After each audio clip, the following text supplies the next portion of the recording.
right, so let's start the recording.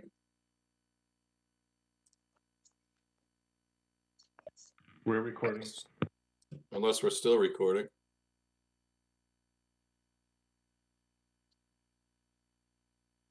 Jerry, Dave?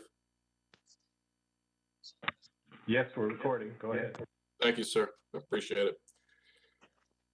Okay, folks, welcome back. Now it's time for the RTM annual budget meeting of the town of Fairfield for Monday, May 2nd. We're about 2 hours and 15 minutes later than we thought would be. So if the Betsy Brown town clerk can take the roll again, please. Ed Bateson, Okay, wait a second. Here. Hold up, 90s music.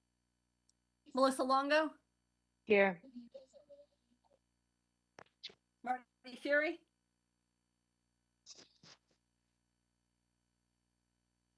Amy Ruggiero, Here. Karen McCormick,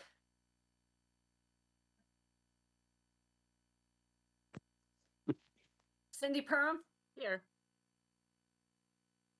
Jeff Steele, Here.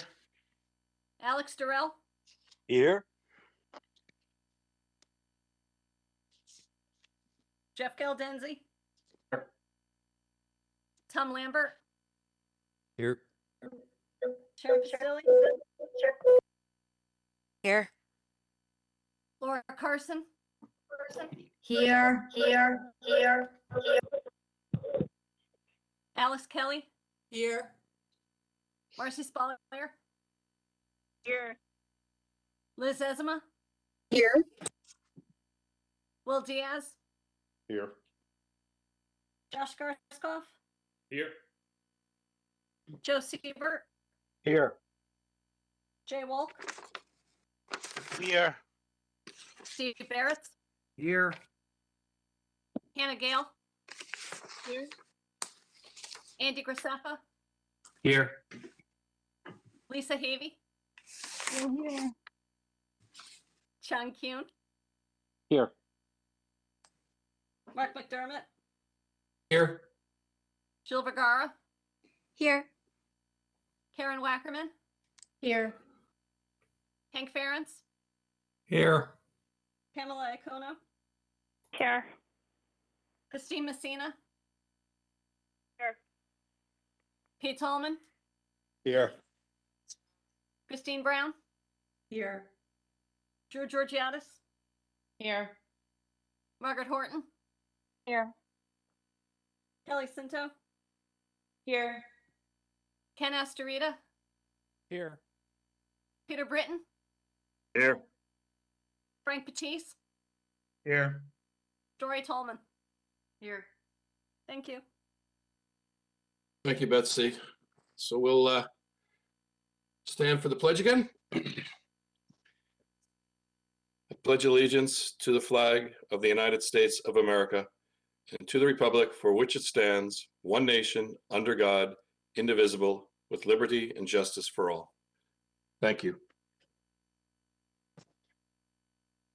Okay, we'll start with item number 2, to consider and act upon self-supporting funds in the amount of $6,884,937 for the Water Pollution Control Authority for the fiscal year of July 1, 2022 through June 30th, 2023. Can I have a motion to approve? Representative Kelly, seconded by Representative Zesma. Is there any comments from the body on this item?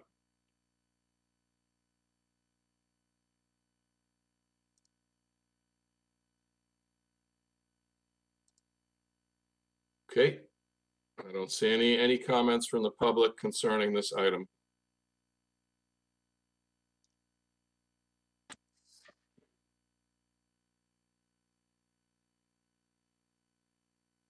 Okay, seeing none, all those in favor? Aye. Aye. Aye. Aye. Aye. Opposed? Abstentions? Thank you. Motion carries unanimously. Item number 3, to consider and act upon self-supporting funds in the amount of $3,111,143 for the Emergency Communications Center for the fiscal year of July 1, 2022 through June 30, 2023. Can I have a motion to approve? Representative Wackerman, seconded by Representative Galdenzi. Is there any further discussion from the body on this item?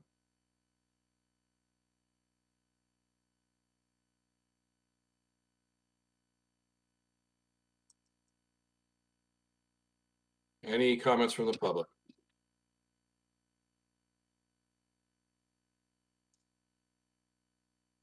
Okay, seeing none, we'll take this one to the vote.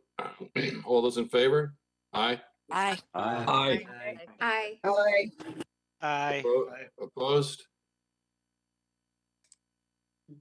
Abstentions? Thank you. Motion carries unanimously. We're moving right along, Betsy, on these items. Item number 4, to consider and act upon self-supporting funds in the amount of $229,066 for the Regional Fire Training School of the fiscal year of July 1, 2022 through June 30, 2023. I have a motion to approve. Representative Ferentz, seconded by Representative Gale. Are there any questions on this?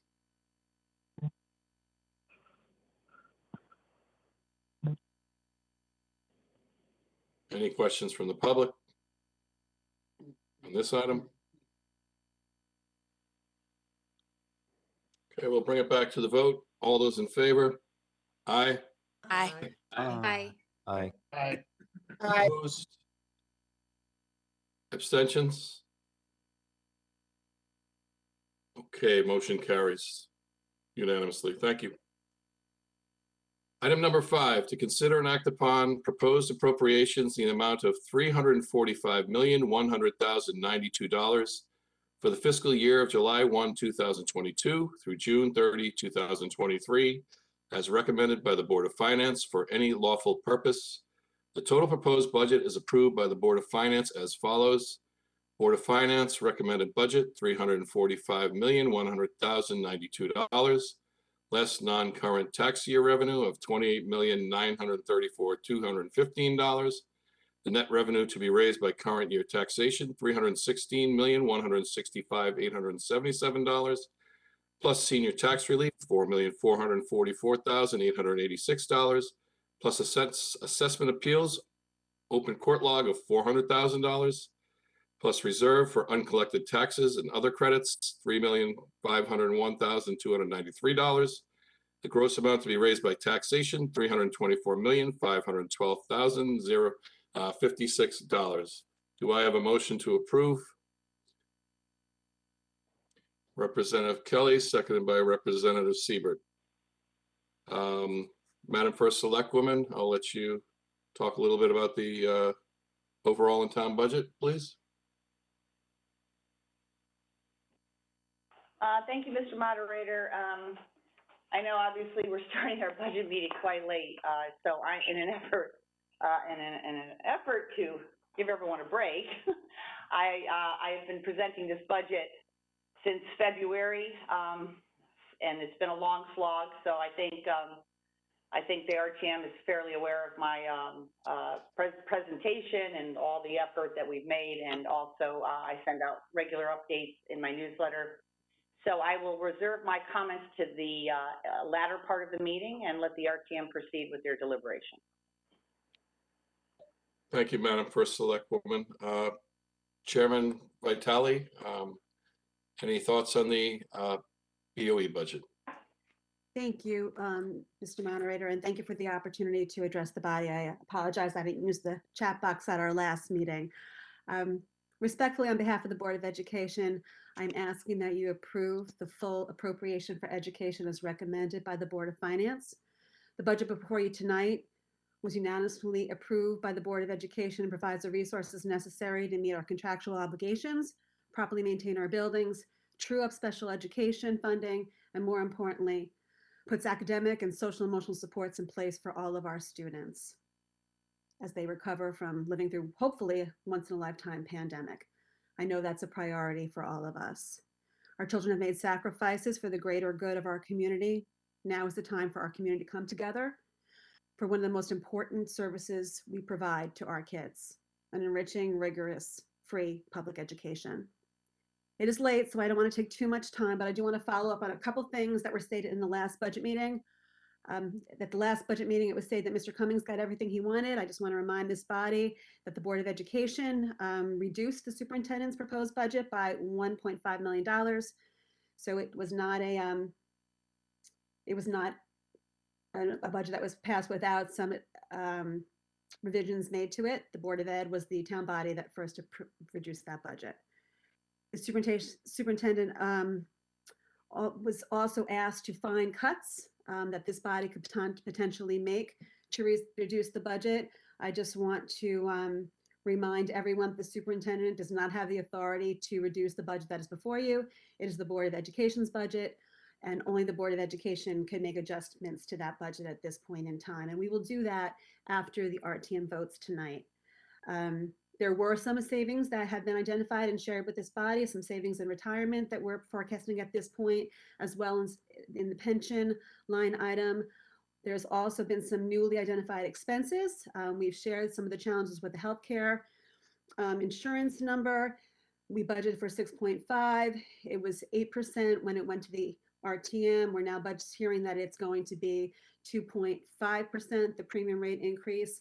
So the Board of Education will have to adjust our budget for that expense, as well as increase legal services, as well as expenses to support the search for and hiring of our next superintendent.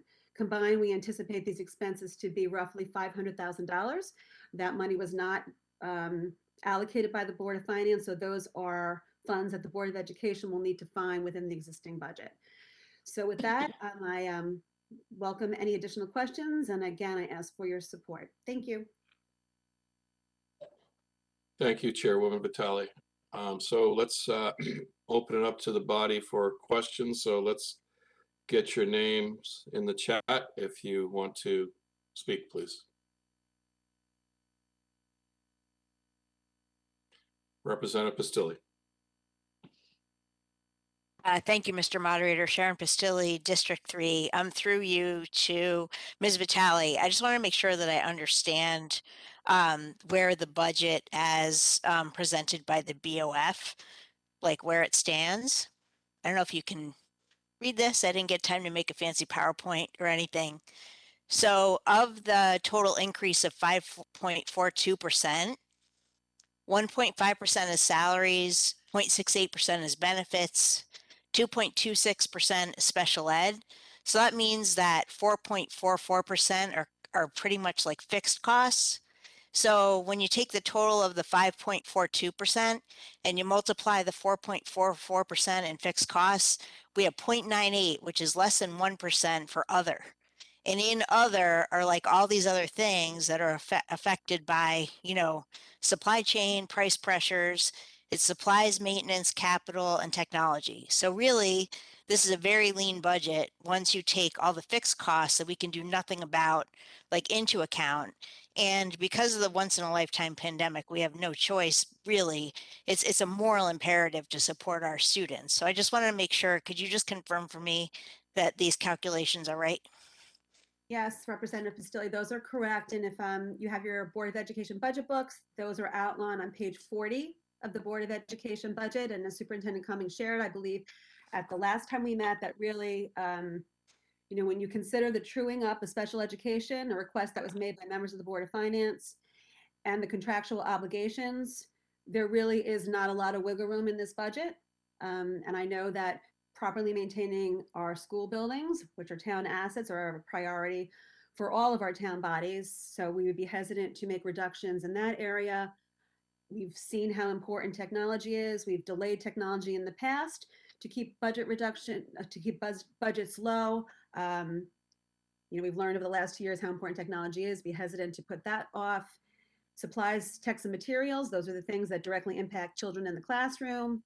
Security, you know, capital, furniture, just more security upgrades. And that is pretty, that's pretty much it. It's transportation, utilities, things that we really, don't have much. The transportation contract has been negotiated already. Utilities, we only have so much control over.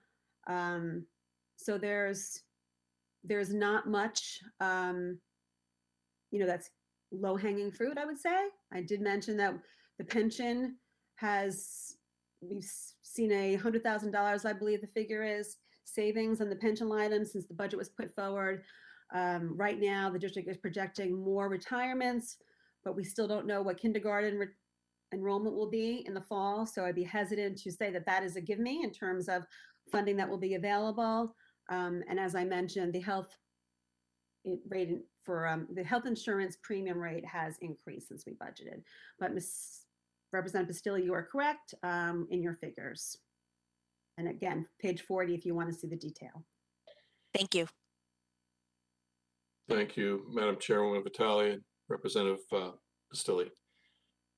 Are there other questions from the body on the budget?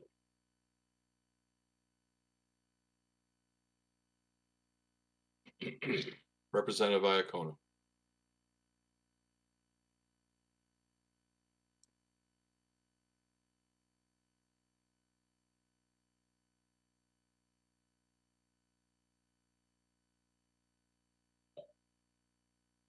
Are you there, Pam?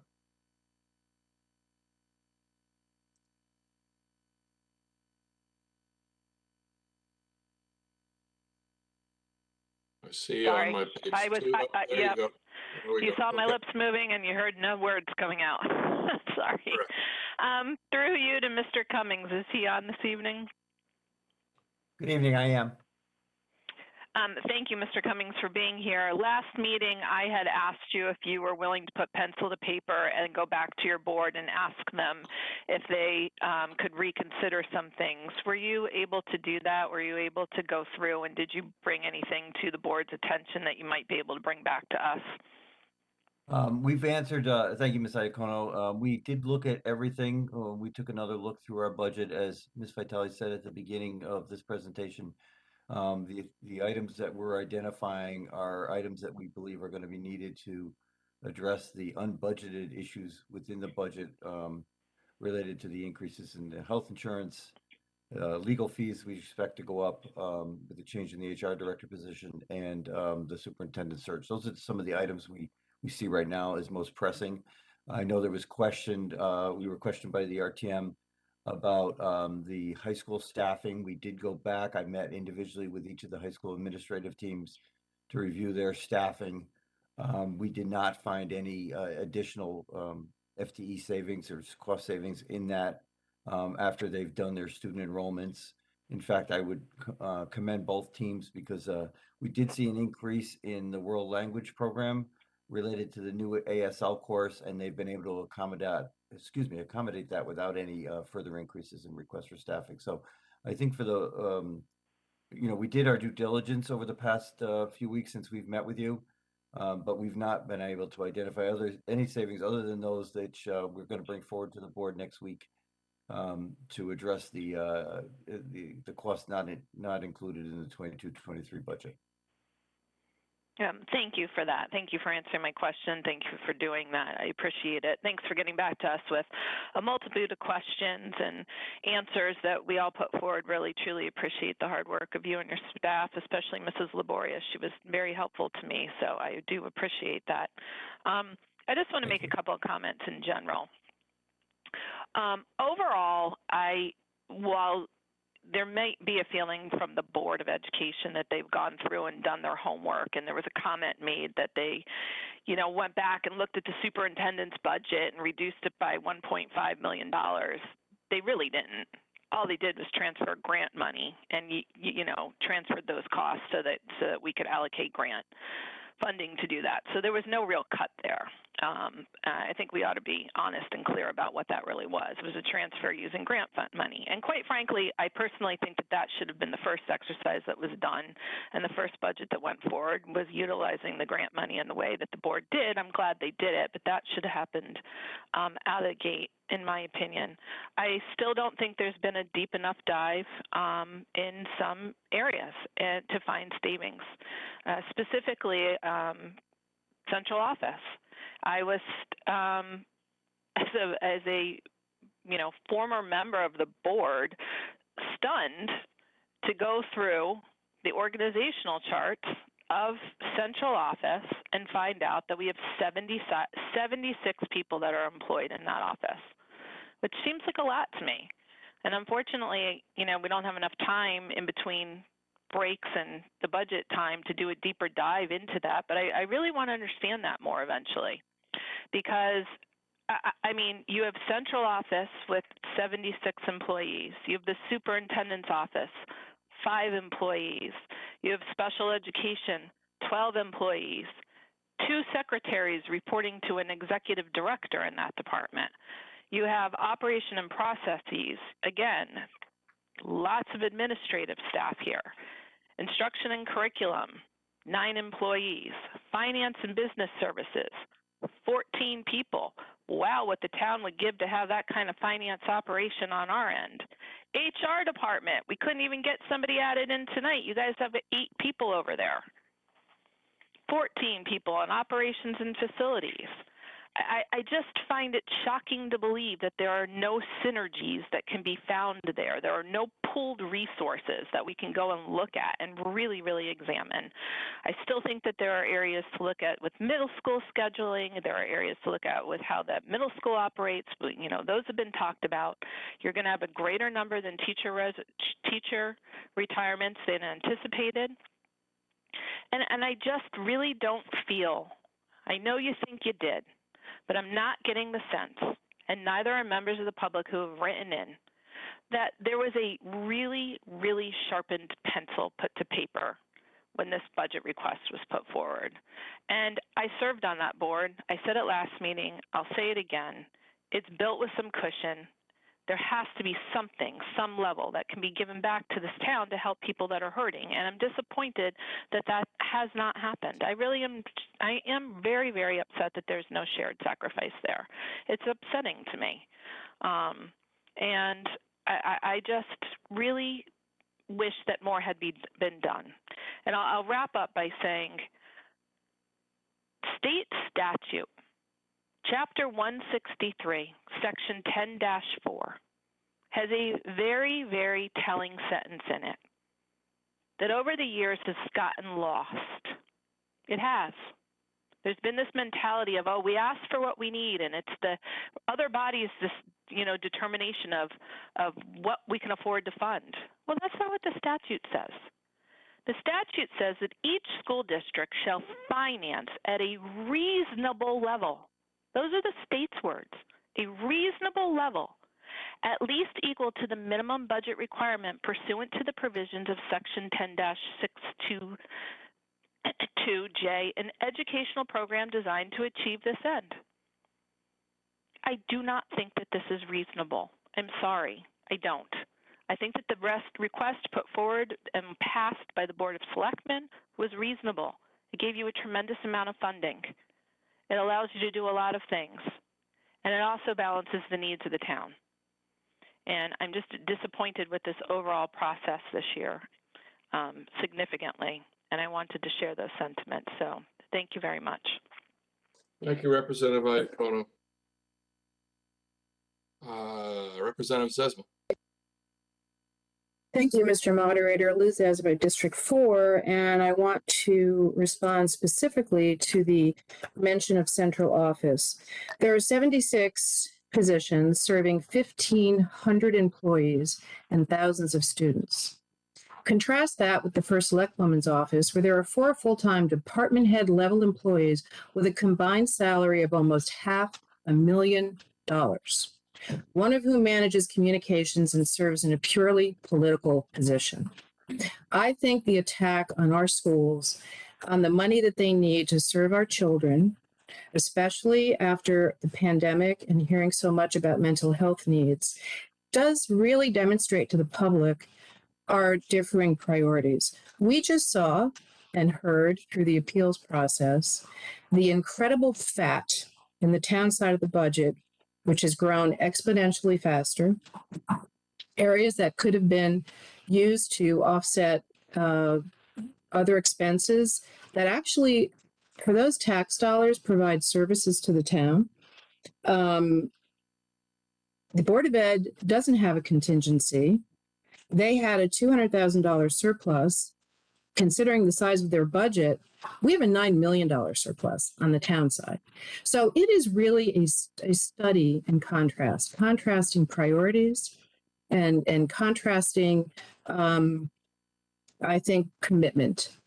And I am sorry to see our schools, our employees in the schools and our school children treated as less important than a slush fund. So I thank Representative Iacono for raising the central office, and I'm happy to leave everyone with that thought about the disproportionate priorities in this budget. And I thank you for your time, Mr. Moderator. Thank you, Representative Zesma. Representative Carson. Hi, Laura Carson, District 4. I just want to share my dismay at the comment about how our schools should be doing a shared sacrifice. Representative Basile just gave you a breakdown of the actual amount that the schools are asking after the obligations contract up, like it's a 0.9%. And you know what? I'm relatively new to this board, and I moved here 9 years. So I've never seen such you versus them. We're all in this together. If there's ever a time, and it's such a unique year this year after this two-year pandemic, we've gotten plenty of emails these past 2 years, how much our kids have suffered, our teachers are suffering, and the distraught. They were crying at the Board of Finance Forum. People got up and saying they've seen such, we don't even know yet how much more they're going to suffer. So this has to be looked at it as 1 year. And to say that the Board of Ed, which passed by unanimous bipartisan vote for this budget, that they've done their due diligence, and to suggest that they haven't, it's just not fair. And it's not that this is not political. This is just coming from pure my heart and our heart, that our children deserve to get what they need. I think they've looked at what they're getting. We do not know about the health insurance and other things are going to happen. Plus, there's going to be a search for a superintendent now that this Mr. Cummings is leaving, which will then maybe, that's going to cost money. And then maybe we're going to have to pay more in salary to get a superintendent. God knows what these superintendents have been put through these last few years. So I'm just saying, please try to understand that this is coming from a place of what's morally and fiscally best for our children. And it's not anything against the town side. It's all together. The education is part of our town, and it's our #1 asset. And if that's not funded, we will get a bad reputation, and then our house prices will suffer. And I'm just asking you to please look at it from that lens. Thank you very much. Thank you, Representative Carson. Representative Wolk. Thank you, Mr. Moderator. Jay Wolk, District 5.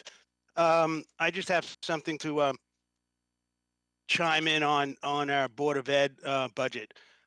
First off, no disrespect to Representative Iacono, I disagree with some of the things that you said, especially about, looking into central and positions that we should cut. We have 17 schools. It's like a corporation. 76 people in a corporation is not a lot of people. I mean, so therefore, that's one thing. But I always hear, I get a lot of people who come, well, not a lot, but I get some people always saying to me, the Board of Ed is hiding money. They're hiding money somewhere. They're not telling us that they have all this money. Personally, I don't think the Board of Ed has enough money. I don't think the schools, they don't even have air conditioning, which is unbelievable that some schools do not have air conditioning in the year 2022. also, you know, I also hear that, people who had kids in our schools that no longer have kids in our schools, they don't want to pay for the schools anymore. My kids aren't in school anymore. Why do I have to pay for school? Well, that's not how it works. Your kids were in school. Other people paid for your kids when their kids were out of school. So therefore, that argument is mute, is moot.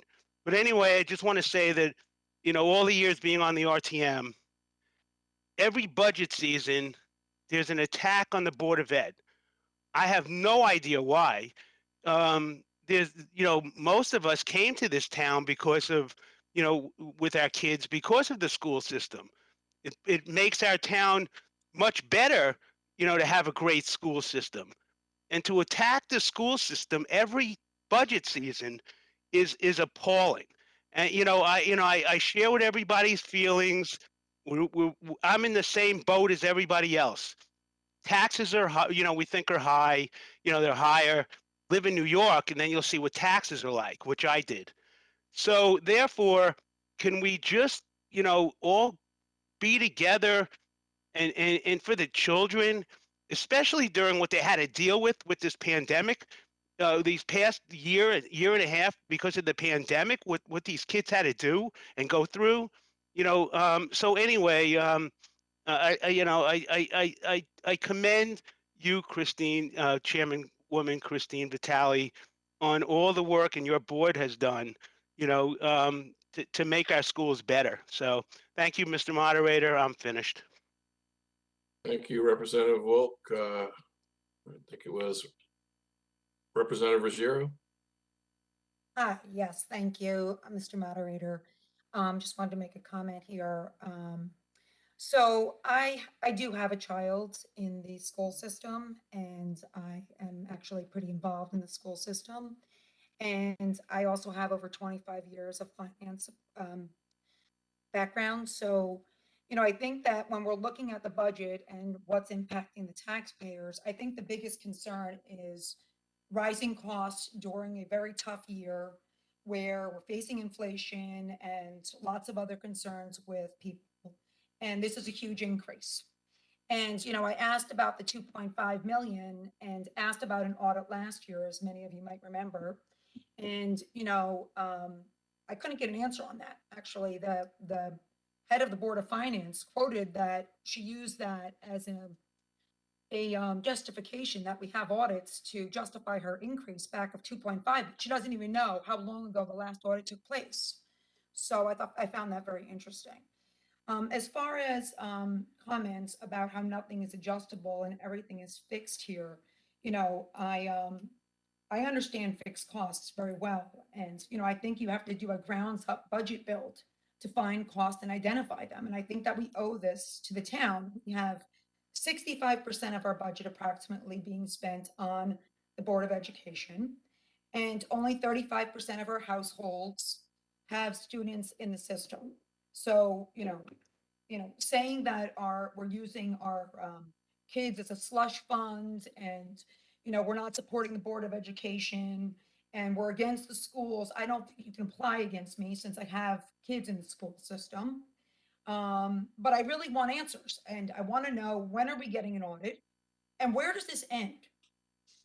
Because honestly, I cannot approve this budget of $2.5 million increase because there's so many people that are raising concerns. And when does this stop? It's not going to be able to continue at this rate.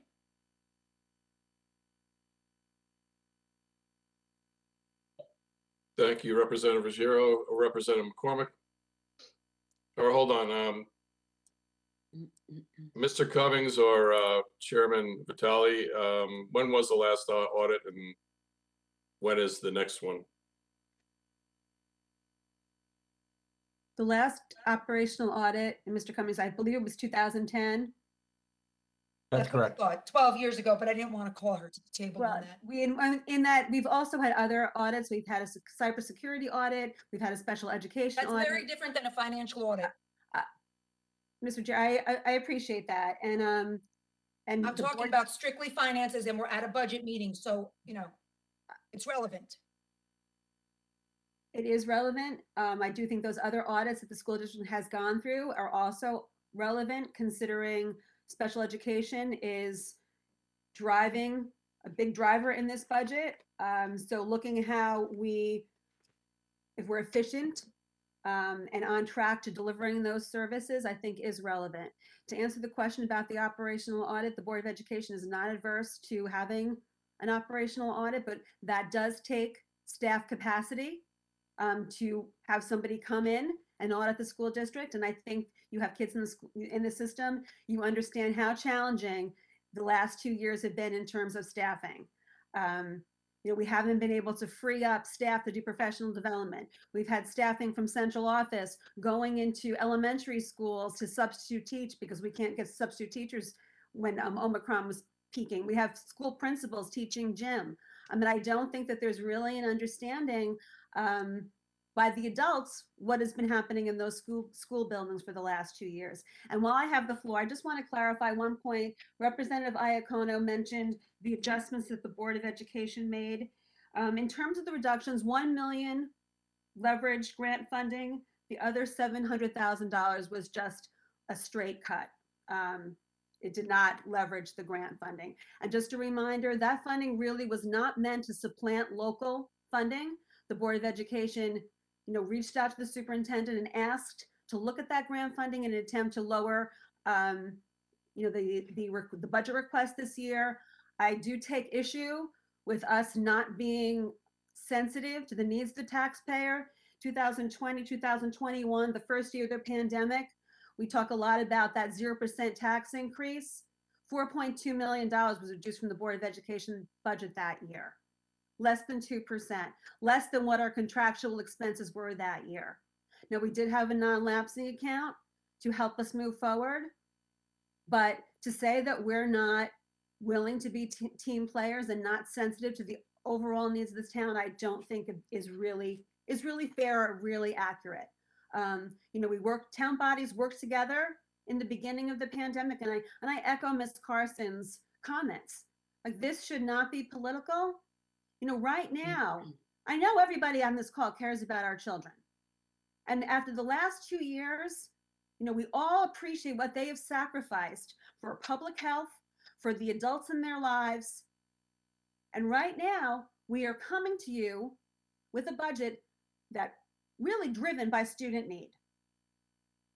It is really as simple as that, driven by student need. Concerns about central office, we can look at that. Ms. Iacono, I'd be curious to know how much central office staffing has increased since you were the chair of the Board of Education.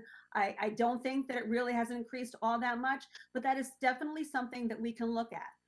But we are a large district. We are coming out of 2 years of the most challenging times of public education.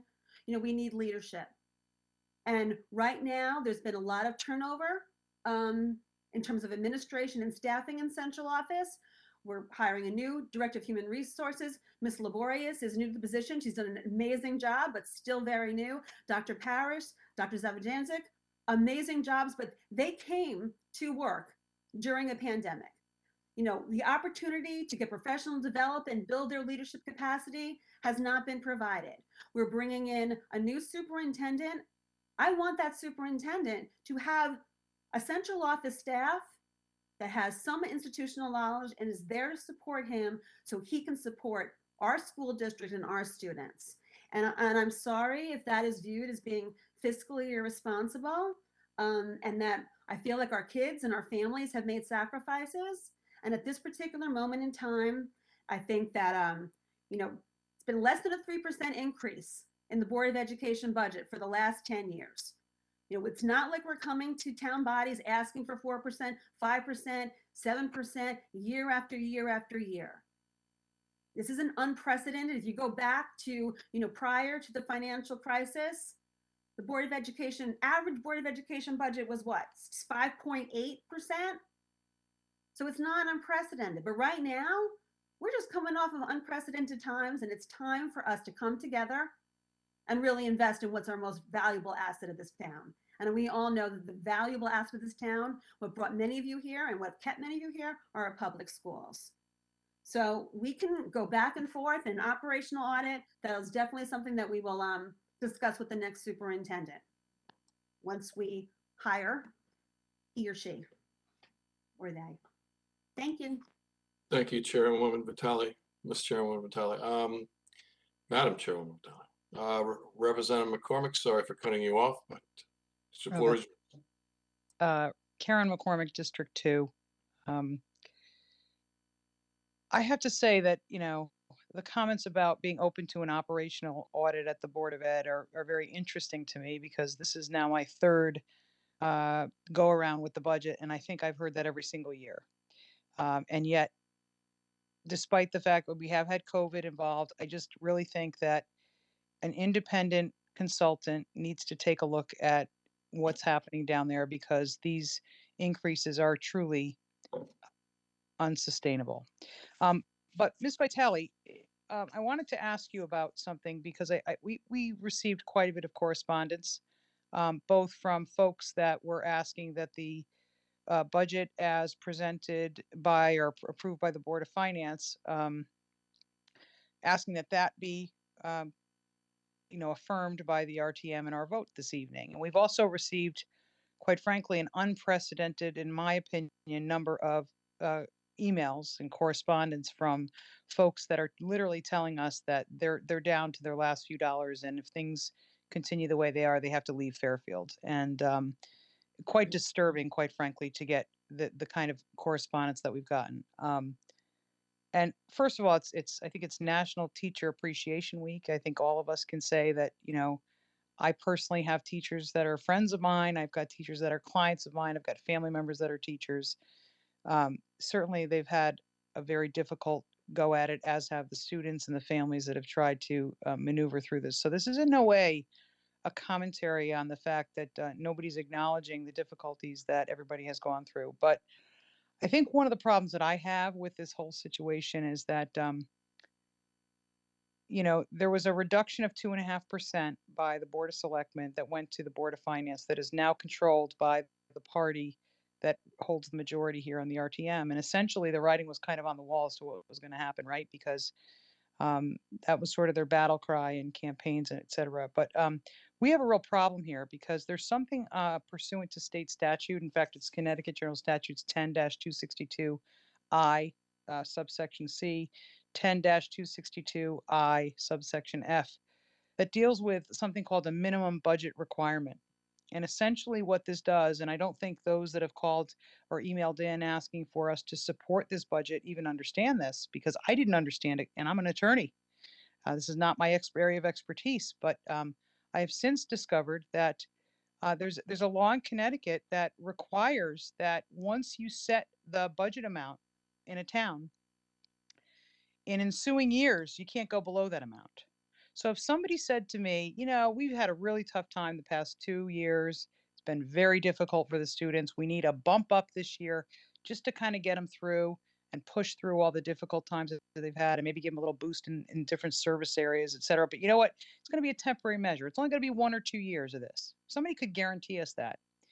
And if we weren't handcuffed by this minimum budget requirement, which basically says by state statute that once we set this budget amount, we can't go below it unless there's a decline in enrollment. And I think that's the big problem that I have.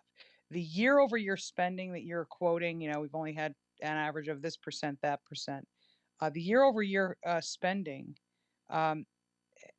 is troublesome when you look at this year, because it's an astronomical jump. And if this is going to set the new high watermark for spending on education in Fairfield, we have a major problem here. We have a major problem. And, to get literally, I would say no less than 20 emails from folks that are very concerned about their ability to stay in Fairfield due to the funding. The minimum budget requirement issue for me says that this is not a temporary measure. This is not just a 1-year thing. It's not a 2-year thing. This is setting the high watermark for years to come. And because of that, I think that everybody needs to be sensitive to the fact that this is a real problem for the town of Fairfield. It's not just a matter of, let's play on the heartstrings of people and say, well, we've had a difficult time with COVID. We have to give this to the kids. This is not about, can't we support the children? Why can't we support the children? Why do we have to attack the school systems? That's not what this is about. This is about trying to be even-handed and fair to all of the citizens of Fairfield. The budget for the Board of Education, as has been noted, takes up 65% of town spending, with 35% of all households or thereabouts participating in schools. That doesn't mean that those of us that don't have children in schools shouldn't pay our taxes. That doesn't mean that we shouldn't share our burden. But Representative McCormick, could I just interrupt? I'm sorry. We're going to have to vote on suspending Rule 36. So can I have a motion to approve? Representative Garskoff, seconded by Representative Havey. All those in favor? Aye. Aye. Aye. Aye. Aye. Aye. Opposed? Aye. Opposed? Abstentions? Okay, motion carries. I apologize. You can continue. so my comments really are that this is not an attack on education. This is not an attack on the Board of Ed. This is just trying to be fiscally aware of what we're doing with the taxpayer dollars. And we are in a very, very difficult spot here in that, if we ask to not support 100%, we're going to be accused of being anti-education, which is the farthest thing from what we are. And yet, at the same time, if we were to vote to go along with this without really asking for people to, yes, share the load, share the burden. If it was a $2.5 million decrease that the Board of Selectmen approved, I cannot imagine that that's going. Mr. Cummings, let me also comment that when Mr. Cummings was asked to put together his cut list, he quite creatively and quite cunningly, in my opinion, put together a list of cuts that would take place that would only affect the schools, the services to students. He did not suggest any cuts at all out of his central office and his 76 staff people. That to me is doing nothing but trying to stir the pot and get people upset. Point when of order, Mr. Moderator. Representative McCormick, we don't need to be using that type of description of people, please. Say what you need to say. Say what you need to say Okay, in a much more professional way, which I know you can. the bottom line is that when Mr. Cummings was asked to put together a cut list, his cut list that he put together, if there was going to be a $2.5 million reduction in the budget, happened to be a list of only services that were going to directly affect the students, the services delivered directly to students. And that to me was not being very transparent and actually looking at the full picture. So I just wanted to make the comment that this minimum budget requirement issue pursuant to state statute is a major concern that I have. And I don't even think most of the taxpayers in the town are even aware of it. But if we set the high watermark with this budget amount this year, we are going to be basically wedded years to come for the most part. No further comments. Thank you, Representative McCormick. Representative Barris. Thank you, Mr. Moderator. Steve Barrett's District 6. In the past, I've been accused of looking at issues in a simplistic way, and I consider myself to be kind of more of a big picture type of guy, and I try not to get lost in the weeds. Looking at this from my big picture perspective, I kind of see it this way. I've been a public school teacher for over 35 years. In the past 2 years, I've seen far more cases of students with social, mental, and behavioral problems than in the previous 5 to 6 years combined. I equate this budget issue to the maintenance of a car. Some years you just drive it to work and it needs limited maintenance. On other years, you drive it to work and take it on a cross-country trip. In the years you take it cross-country, you obviously need to do more maintenance. When it comes to the last 2 years, we have taken that car cross-country about 20 times. It's obvious that we need more maintenance this year than in the past. I'm old enough to remember a commercial that used the slogan, "You can pay me now or you can pay me later." The theme of this commercial is that it's always more expensive in the long run to ignore regular maintenance. To make things clear, I do not teach in Fairfield, and next year I will not have any children in the Fairfield public school system. Tonight I will be voting to maintain the education budget passed by the Board of Finance because I think it's the right thing to do for our students now and in the town in the long run. Thank you very much. Thank you, Representative Barris. Representative Longo.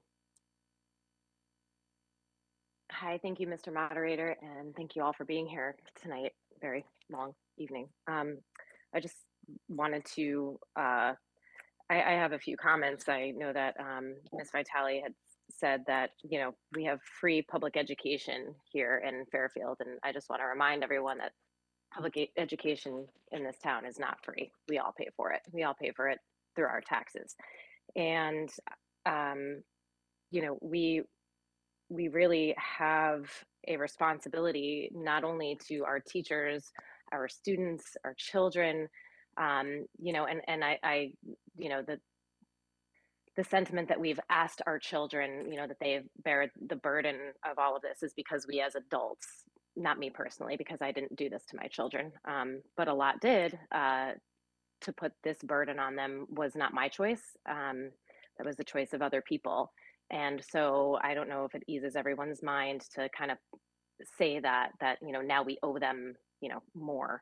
I think that we did a terrible disservice to our children the last couple of years. I also think that, you know, I have to, just to echo what Representative McCormick said about setting the bar really high here with, you know, we increase this, we increase our mill rate, we increase our taxes, and we've been getting an enormous amount of emails about how people are literally begging us not to do this because it makes, you know, you're asking people for a huge sacrifice.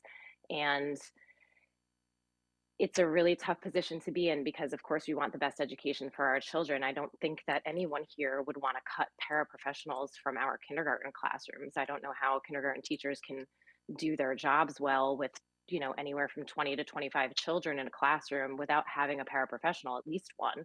And with our special education children, some of those children require a para just for themselves. No one wants to cut that. No one wants to take money away from that. That's not what we're doing here. That's nothing to me that would make any sense. When Mr. Cummings put that out there, I was a little surprised because I would hope that we don't, you know, this is not what we're trying to take away from our children at this point. You know, we need to keep those people. And I hope that everyone in our town understands that regardless of whether or not you have children in the school system, it's what makes Fairfield great, right? We have a great school system. We have a great community of people, parents, of teachers. And, you know, I think it's a great thing. And I would like to, you know, to continue that. However, I feel like putting, you know, saying that we are attacking our Board of Ed, I don't agree with that sentiment at all. And I think that in any town, the biggest part of the town budget goes with the education. It goes with any town.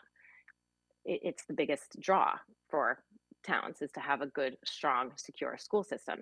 However, I do think that, you know, it does bother me that, you know, if we do decide to vote for this, that what do we do next? We set the bar very, very high. And then what happens in another year when we recover from this, in another 2 years? And that bothers me. And we had a lot of, you know, residents who are very torn over this. And I think, and we also received a lot of emails about concerns over those kinds of cuts to actual teachers and paraprofessionals and things like that. And I just want to make it clear that that's not what we were thinking would be cut from the budget. So I just want to, I don't know if it's maybe it's a question, but I just want to make clear that that's not what we're talking about when we're talking about cutting certain things. And you know, I do think that maybe from a staffing perspective, or, you know, buildings or paper or supplies, certain supplies that the students don't necessarily need, I feel like we really, the Board of Ed could have done a much better job in trying to find these funds and to ask the taxpayers and ask the Board of Finance, and just basically say, this is what we're asking for, and you're just going to give it to them. You know, okay, you need it. Okay, you need it. We're just going to give it to you, without really asking the hard questions and saying, okay, we really need to dive into this and dig a little bit further.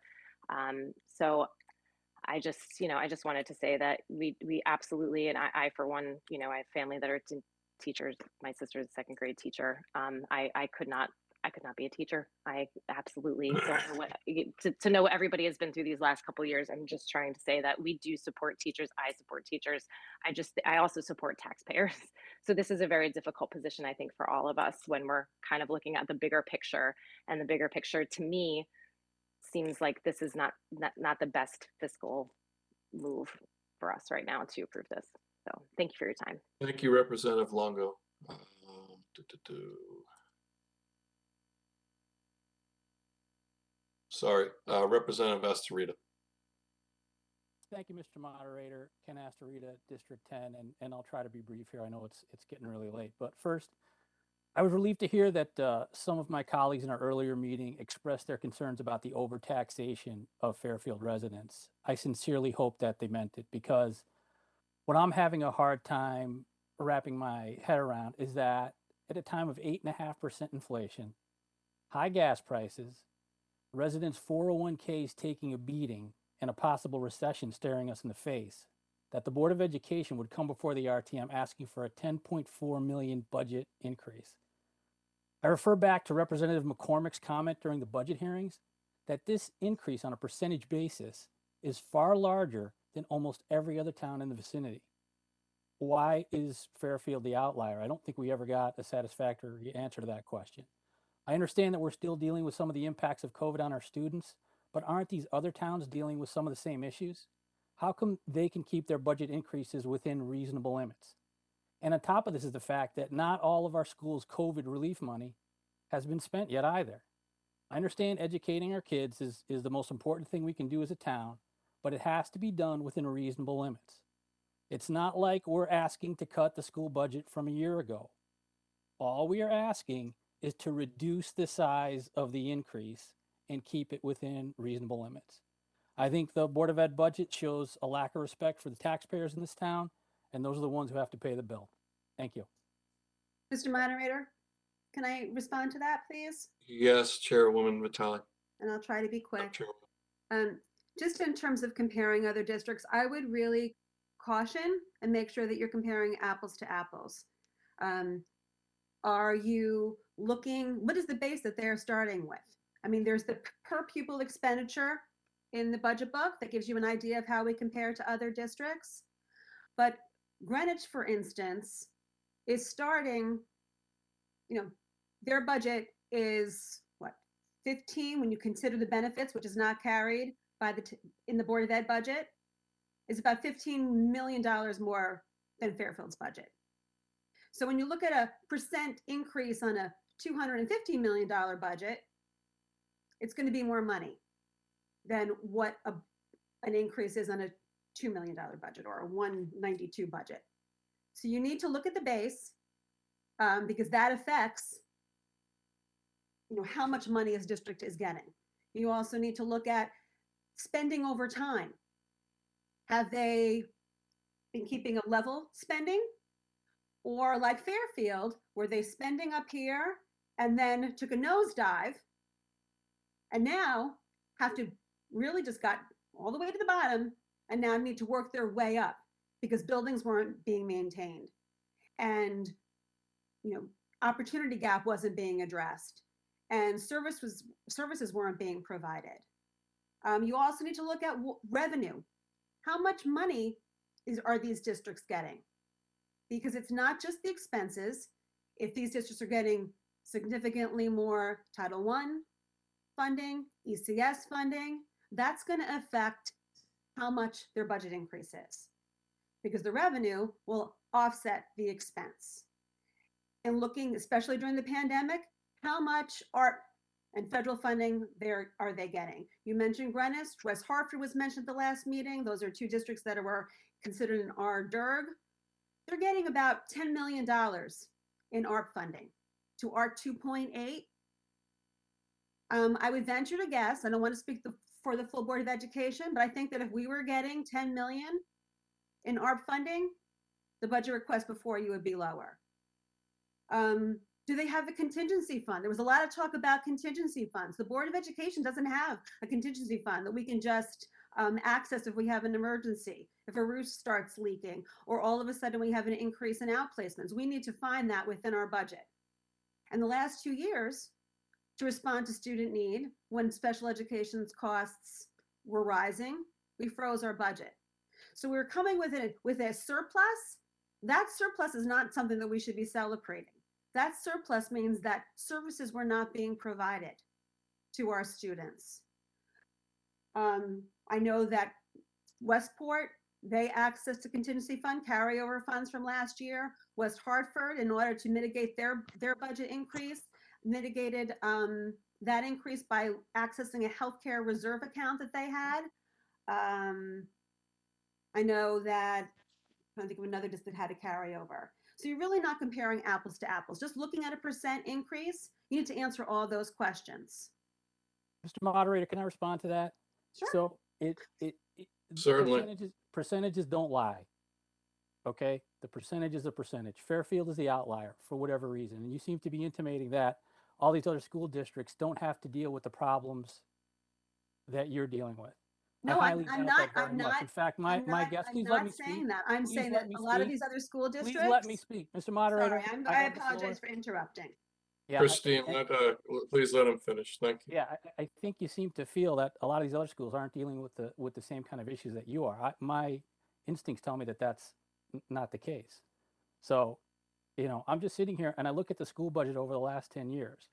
Your year-to-year increase has well outpaced inflation, while your enrollment has steadily dropped.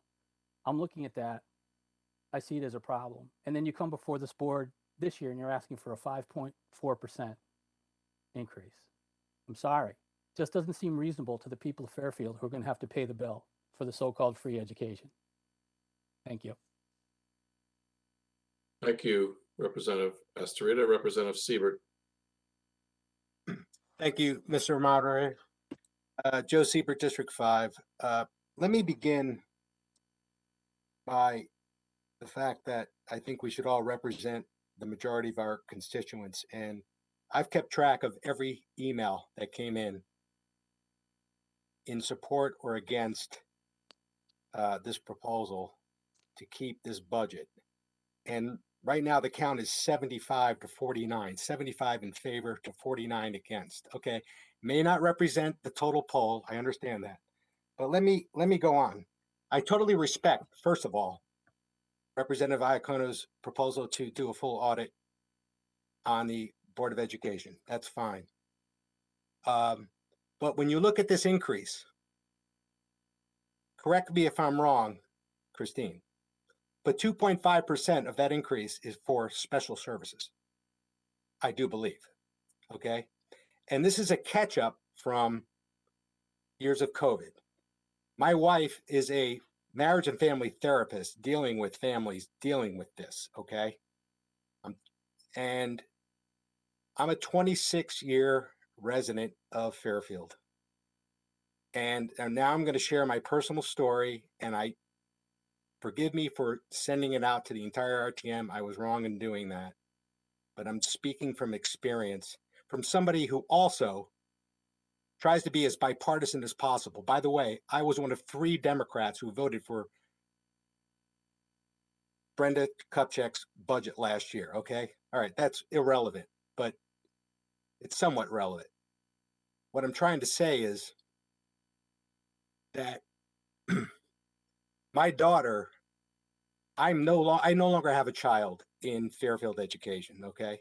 And there are many people, senior citizens, and I understand their position, but my daughter thrived in Fairfield Public Schools. She received special services, okay? She thrived. Where I thought she was struggling, and she ended up with a 3.1 grade point, and also flourished and got her undergrad degree and got a full-time job in a digital marketing firm. I'm speaking from experience. There's one thing that I don't sway on, and that is quality education, because it increases house values. And all I can say is I don't think we're setting a precedent for further increases. I think we're catching up on something that's well needed given what we've gone through. That's my position. Thank you very much. Thank you, Representative Siebert. I appreciate everybody's opinions and stories and such, but I would appreciate getting back to asking questions of the administration. We're only talking about the BOE here. So I'm assuming there's no questions for the town side of the budget. So I would appreciate if we could start asking questions. If you want to make a motion, make a motion. So next up is Representative, well, we have Madam Chairwoman Vitale. I think, did you want to say anything else? Or are you good for right now? Thank you, Mr. Moderator. I want to apologize to Representative Estorita. I am sorry for interrupting before. And I do not mean to minimize the needs of other districts. I think that they also are facing the same things that we are. I do think that, I know that they have the benefit of just receiving additional funding that Fairfield does not have outside of the tax base, which enables them to deliver the services that their students need while potentially keeping the percent increase of their budget lower. And that is all, that they have more income than we do. I wish that wasn't the case, but that is somewhat of a driver. And I would ask you to consider that if you want to compare to town and look at it over time, where we were 10 years ago in terms of spending. Did we stay? We were 20, I don't have the number, 22 at 10 years ago. Now we're down to 66. Other districts kind of stayed level, and that affects your budget year after year. Thank you. No apology necessary, but thank you. Thank you, Madam Chairwoman Vitale and Mr. Estorita. Representative Kuhn. Hi, Representative Kuhn, District 7. Just a quick comment, perhaps a question. But the town is audited every year. And with the BOE doing 2/3 of the town budget, the Board of Education is subject to an audit every year. So just for clarification, to get that on the record.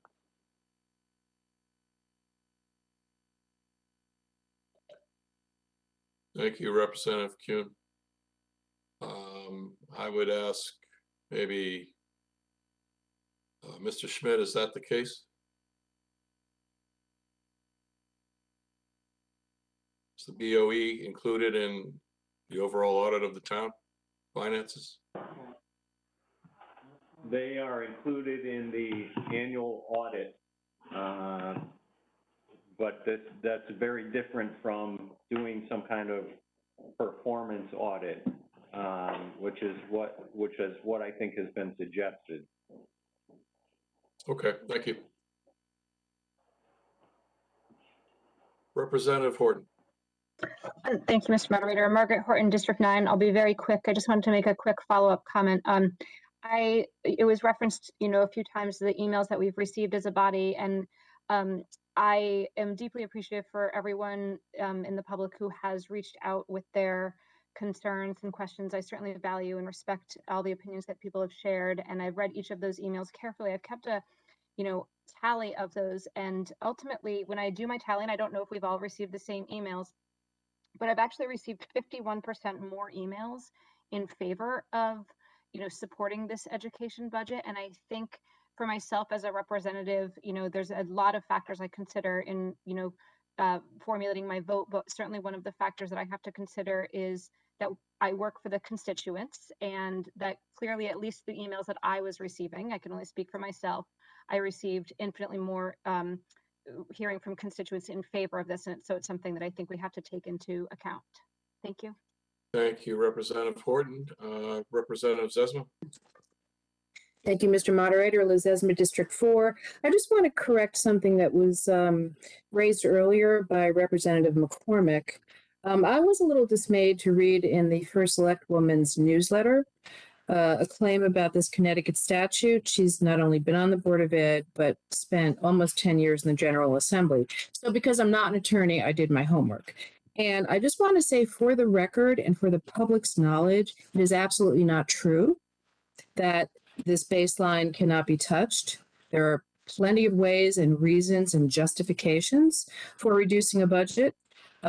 So that's a misreading, and I would invite people to actually do their own homework.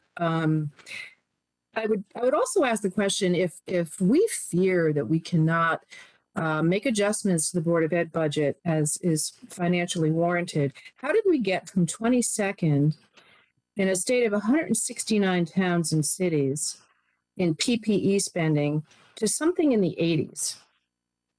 I don't know how we manage that if there's this great fear that we can never touch this budget. What's happened is over time, and we have to be careful about the word cut. The Board of Ed comes to us, and in this case, they had a 9-0 vote, Republicans and Democrats. They come to us and tell us what they need to run the district. That can be adjusted. It can, certainly that number can be disregarded for something else. But certainly the idea that we can never somehow slip below this benchmark, or that we are now tied to unsustainable increases, is completely false. So I just wanted to get that out there and say that in terms of a culture being fiscally aware, that's exactly the exercise we just went. There was zero fiscal awareness on the town side.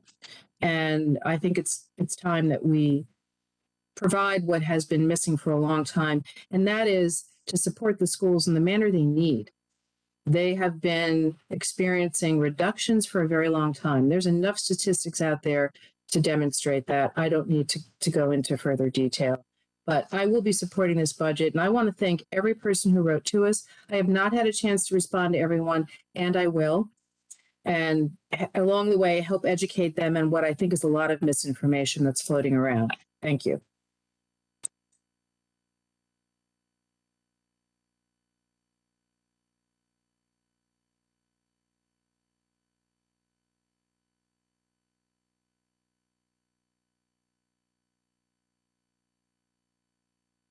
Mr. Moderator, you're muted. Sorry, guys. Mr. Lambert, Representative Lambert, sorry. Thank you, Mr. Moderator. Tom Lambert, District 3. I just also want to express my support for this budget, specifically the Board of Education's budget as well. I'm one of the young families that has come to town specifically because of Fairfield's excellent schools. And I think having schools with a high bar to be a shining example in our community, not only locally, but also geographically throughout the rest of our state, is a goal to strive for. And I think that what separates us from other places is the fact that we have such strong schools. I mean, I have the benefit of not only being a part of this Fairfield community currently and looking forward to having my 1.5-year-old daughter go through our school system, but I've also grew up in Fairfield as well. So I know the importance of having strong schools in this town. I know what has brought many of us longtime Fairfield residents who've grown up here back to town. That's schools. And I think supporting our schools, sending a strong message on Teacher Appreciation Week that we support our schools is something that is noble and something we should be striving for. I'm happy to support this bipartisan pass from the Board of Education budget, and I'm going to be voting in favor of the budget as it stands right now. And I just want to keep my comments brief, but I also want to thank all those members of the public who wrote to express their support of the Board of Education as well. That means a lot to us, and that we'd have public engagement to this level in support of a budget like that. Thank you. Thank you, Representative Lambert. Let me just make, I guess, Representative Vergara, you were next. Thank you, Mr. Moderator. Jill Vergara for District 7. Like Representative Lambert, I wanted to express my support for the education budget. We have all endured tremendous challenges over the past couple of years. The pandemic has changed us, has robbed us all of health and resources of loved ones. It's robbed our children of precious time in school. Our kids and our schools have shouldered an immeasurable burden over these past few years, and this is most assuredly not the time to cut education. We have clear evidence of significant learning loss and increased needs across the board. Special education costs constitute 41.7% or $4.35 million of the requested increase. There are clear demonstrated needs that must be met. The Board of Education's bipartisan budget, which was approved by our board in a 9-0 unanimous vote and which reduced the superintendent's original budget, reflects the needs of our district. We cannot look into the face of our children's unprecedented challenges and struggles and take resources away from them in this moment. In looking at the 20-year history, it is clear that the 5.42 increase requested this year is not at all unprecedented. On the contrary, the average increase in the education budgets averaged 7% before the Great Recession. And during the first Select Woman's tenure on the Board of Education, the average increase was 6.7%. These were not years following an historic pandemic, and those budgets were not driven by increased needs of higher needs students like today. The fact is that Fairfield overcorrected during the Great Recession, keeping its education increases artificially low and creating holes that now need to be filled. Our PPE ranking fell precipitously in this period, with Fairfield's ranking falling from 20th in the state to an abysmal 89th.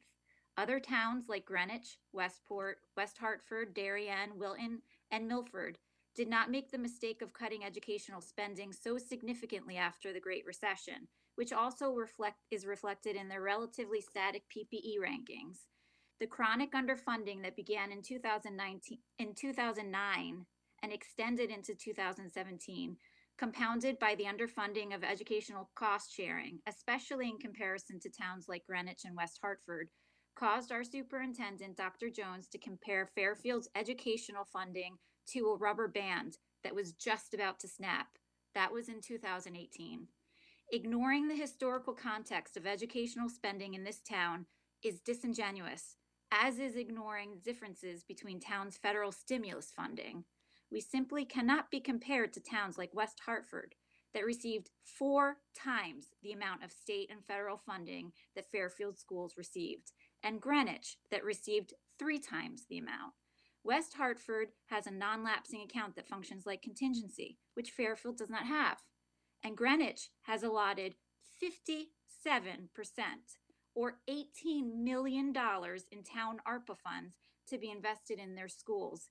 By comparison, only 4% of Fairfield's historic levels of $25 million in ARPA funding was allotted to our schools. Our children have gone through enough. They need our help. They need our resources. This is the time to invest in our children and show them and our teachers that we value them. We want them to thrive. We know the importance of their education to their well-being and prioritize it. We cannot undercut our kids' most important resource on the heels of this pandemic. Our children are worth $6 a month. Future taxpayers will be glad that we made this important investment. Thank you, Representative Vergara. All right, we have, obviously we can re-up, but we have now approximately 25 minutes left, Mr. Kelly. So, That's right. Mr. Steele, Representative Steele, we're going to let you go here.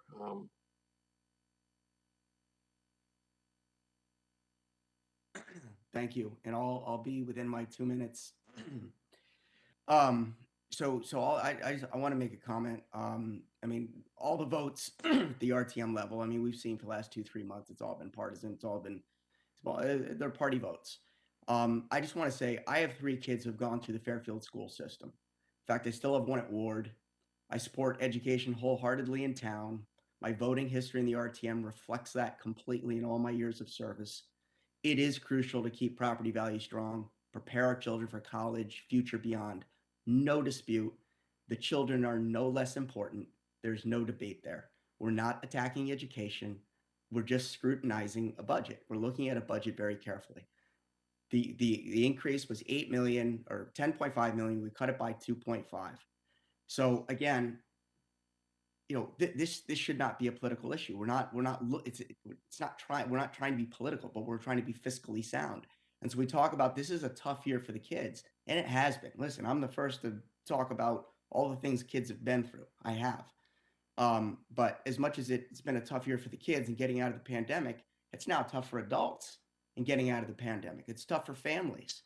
It's tough for anyone buying gas and food and all the products that are affected by supply chain, 8% inflation. So it is tough for the kids, but it's also tough for families and adults and people here living in Fairfield. It's not going to make any difference if it's an $8 million or $10.5 million. The children are not going to be impacted. And I guess what's curious to me is how this budget didn't get the scrutiny that we just saw for 3.5 hours of the HR department. Granted, contingency and risk management are on the financial side, but HR got scrutiny. There were comments tonight that said, we're trying to make a determination about what the HR department should live with. Shouldn't we talk about what the education department should live with? There's also talk about if the department head is leaving HR, we should not probably fund them give them funding now and let the new person decide. Well, Mr. Cummings is leaving as well. What about trying to start from scratch there? And yet we're gonna provide more money. So I worry that it didn't get the scrutiny, certainly from the Board of Finance, the majority on the Board of Finance, and that surprises me.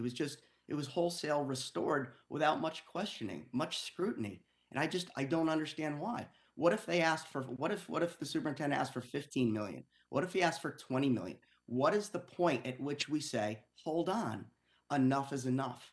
We have to draw the line at some point. Again, I'm an education supporter, but this should get more scrutiny. It is a massive $202 million budget.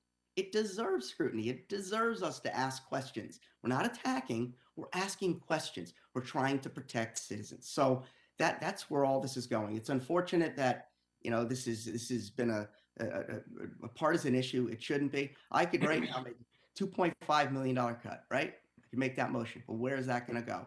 It will be defeated. So it's unfortunate. I wish we saw the scrutiny for the education department that we saw tonight, addressing a request that Brenda Kupchak made and Jim Hasselkamp for his department. But that was scrutinized for 3.5 hours for a $118,000 cut. And yet we just restore 2.5 million. That concerns me. Thank you, Representative Steele. And you lied to me. That was more than 2 minutes. I don't know how long you were, but I know it was more than 2 minutes. Let me see. Yep, Representative Georgiadis. Hi, Drew Georgiadis, District 9. I'm going to support the education budget tonight and the budget as it is presented. I did want to make one comment regarding the discussion of percentages. As someone who was in marketing for over 15 years, we know percentages do lie. 100% increase on a $10 fee. It sounds a lot bad, but it's affordable. So I would like to say, if we want to compare towns, I'd like to point out that last year, during a reevaluation year, many of the towns in Connecticut had a 0% mill rate increase. Our first select woman put forth a 1.9% increase, which contributed to the surplus that we spent hours and hours discussing, as Mr. Steele just mentioned. So she also put up a 6% budget last year. If you want to talk percentages, it was the highest tax increase recommendation in over 10 years. So while the mill rate last year was ultimately 1.7%, I think we can all agree that percentages can be manipulated, and we all have the best in our town, the best for our town in mind. I put 4 kids through public schools here, and the value that I got out of my public schools, having lived here 31 years, I'm still in the black. I'm still grateful to this town. I'm still grateful to the Board of Education for funding the special ed my son received and for doing all of the repairs on Sherman School, which is where my kids went, and helping just with the special education that one of my sons received. So thank you. Thank you, Representative Georgiadis. Representative Woke, you spoke already. Do you have a question? I just have a quick comment, and I'll make it fast. Jay Woke, District 5. I just, I'm a little bit taken back by all this, because when figuring out what it's going to cost each this 2.5 million that they want cut is only going to equate to each taxpayer to like $70. So if people are going to move from our town because of $70 and they're making it sound like this is the end of the world, that everybody's going to leave, with this cut is absurd. But anyway, I just wanted to, I just want to let Dr. Cummings, I want to say that I appreciate everything that you have done. And I'm going to miss you for one, and you did a great job. So thanks, Mr. Moderator. I'm finished. Other than motions, I'm going to wait on that. I want to take the comments to the public right now. So is there anybody in the public that wanted to speak? I know we had somebody that couldn't hang on because they're ill, but we all got emails from Joan McCoy. Is anybody left in the public, or did everybody go to bed?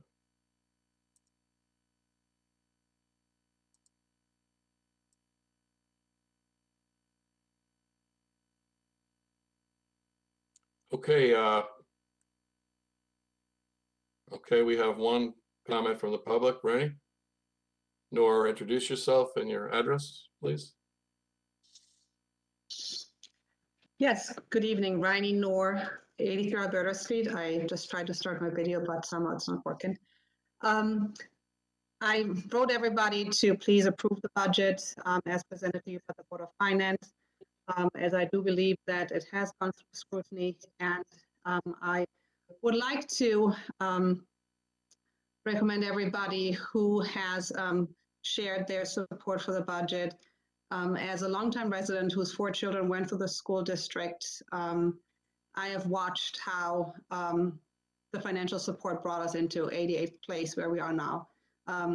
So I do believe that children that are in kindergarten now deserve the same kind of education that my own children received, and I'll be glad to add my $70 every month or every year to this. Thank you.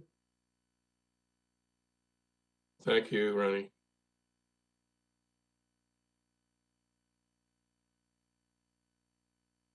Anybody else in the public that hung in there with us? I know it's been a long night.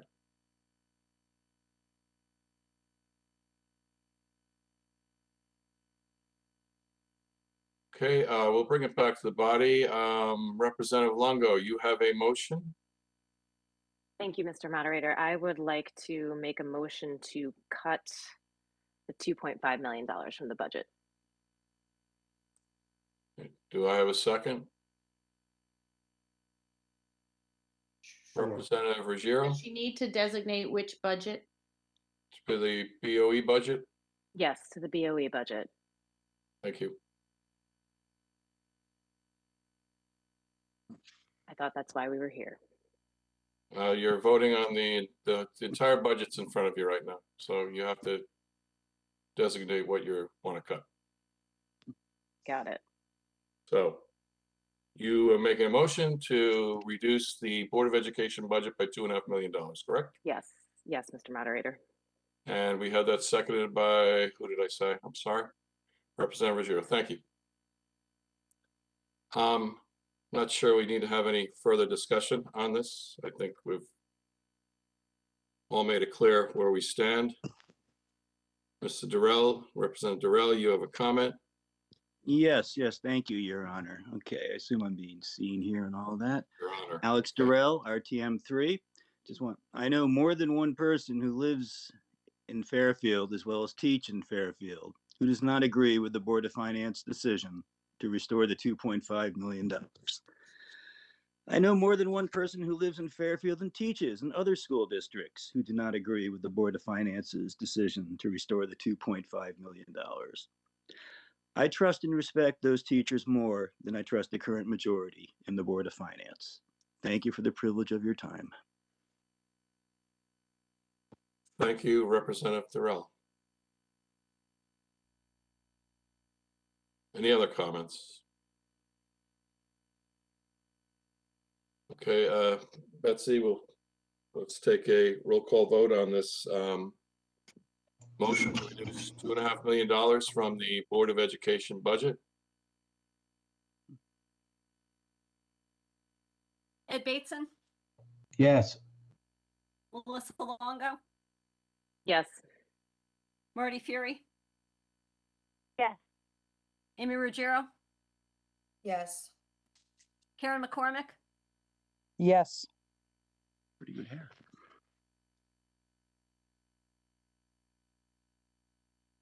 Cindy Perham, No. Jeff Steele, Yes. Alex Durrell, Yes. Jeff Galdenzi, No. Tom Lambert, No. Sharon Pastilli, No. Laura Carson, No. Alice Kelly, Marcy Spolier, No. Liz Zezima, No. Will Diaz, No. Josh Garskoff, No. Joe Siebert, No. Jay Wolk, No. Steve Barretts, No. Hannah Gale, Yes. Andy Graceffa, No. Lisa Havey, No. John Kuhn, No. Mark McDermott, No. Jill Vergara, No. Karen Wackerman, No.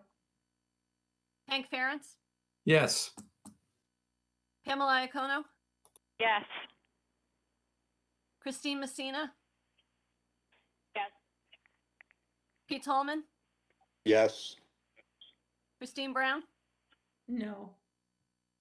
Drew Georgiadis, No. Margaret Horton, No.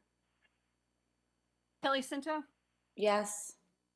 Ken Astorita, Yes. Peter Britton, Yes. Frank Batiste, Yes. Story Tallman, Yes. Let me guess. 17 in favor, 22 opposed. Motion fails. Representative Gale, you said you have a motion. Is it something else? Yes. Thank you very much, Mr. Moderator. You're welcome. District 6. I have a motion that is respective of Representative Horton's comment that she received many emails, as we all did, and that 51% of them were in favor of the budget, but that means that 49% were not. So I believe that 49% of the Point of constituents. information, point of information, Mr. Moderator. There was a 51% increase in the amount of emails I received in favor. Oh, Not that it I'm was sorry. 51%. Okay. I misunderstood you then. I appreciate the clarification. But my point is simply that there were many emails that were asking us to vote in favor of the original budget. And I just feel that we need some sort of spirit of compromise here. There are many, many people who wrote to us that they really could not take any mill rate increase whatsoever, and that this just pushes things over the edge. This is I just appreciate simply. your commentary, Hannah. I really do. Okay, I'd like to make a Let's motion. get to the motion that you want to make. Got it? Thank you. Thank you. No problem. I'd like to make a motion to reduce the BOE budget by 1.5 million. Is there a second? I'll second it, Peter. Seconded by Representative Britton. Yep. Okay, we'll take this to vote, Betsy. Roll call vote, Ed sorry. Bateson, Yes. Melissa Longo, Yes. Marty Fury,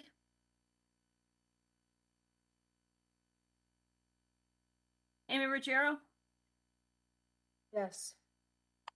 Karen McCormick,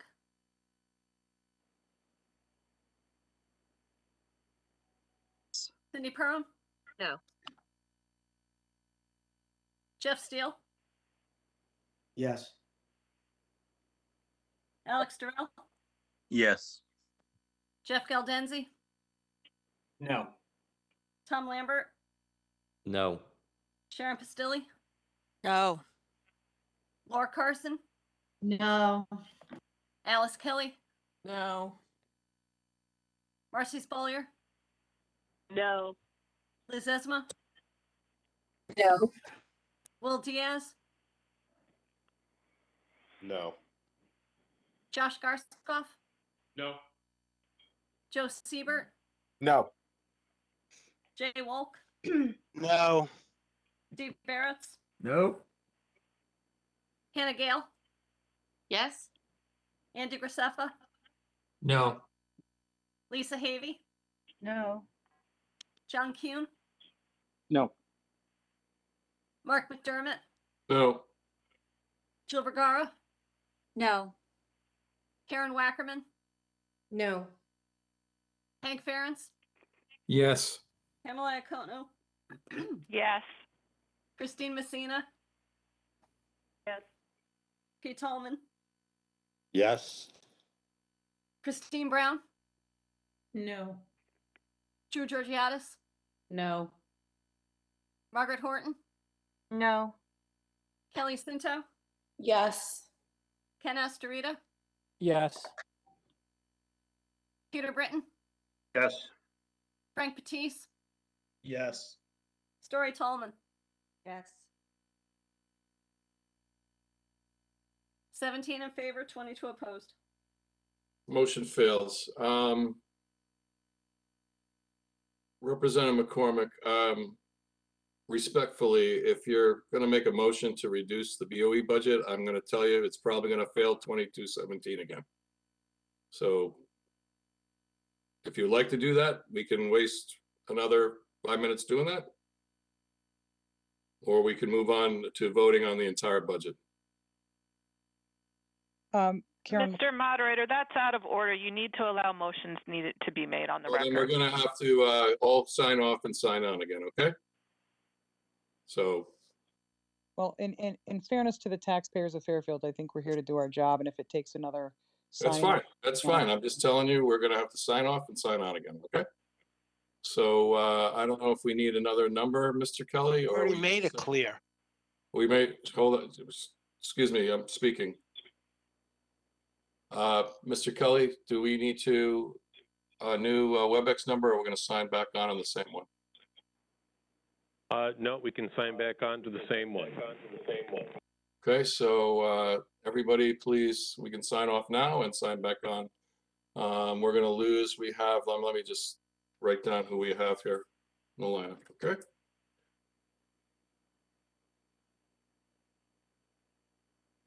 I get a pen that works.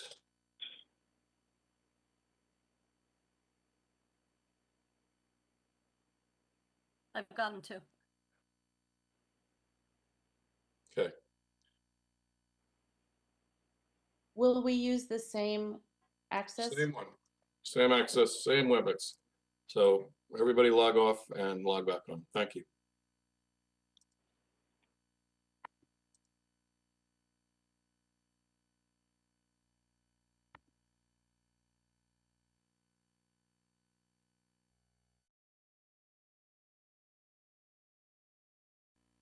Up next. Yes, Karen McCormick, District 2. I'd like to make a motion, Mr. Moderator, that the Board of Education budget be reduced by $1 million. Okay, is there a second? Mr. Moderator, I'm very sorry to interrupt. We have at least 2 people who can't get in yet. I'm just wondering if we could pause for a moment. Let's go for a second. Melissa Longo, District 1. Thank you, Representative Longo. Who's Could missing you- that can't log back in? So far, I think Representative Zesma can't get in.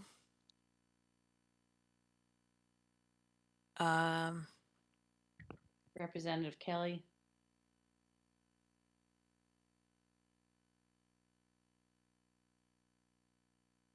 Are they logging into the right meeting? That's the same exact link. I think it's just, It's the same exact link, so. I'm sorry. I think let's, can we count who's in here? Oh, there's 15 Recording people has in. started.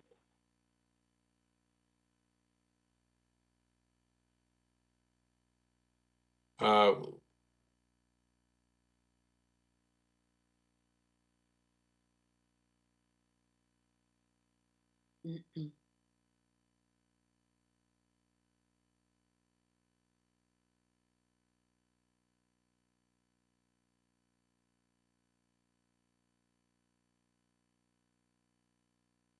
don't know if Pam or Jeff, you want to count the Republican caucus, and Sharon, you count the Democratic caucus. Sure.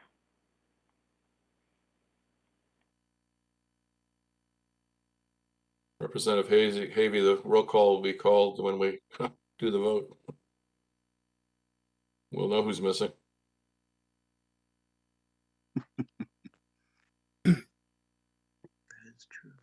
Mr. Moderator, I believe you have to choose the link to the main meeting,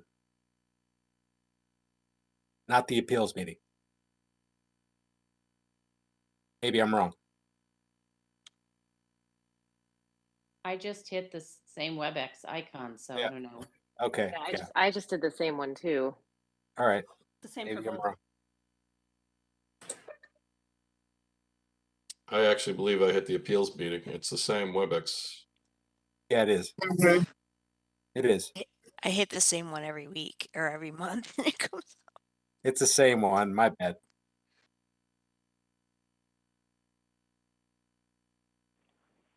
I'm good, but Marty's been having a problem all night. She's on her phone. That's why you keep hearing the lag with her, or you don't hear her voice. Jay Walk is in. Liz Ezema's still out.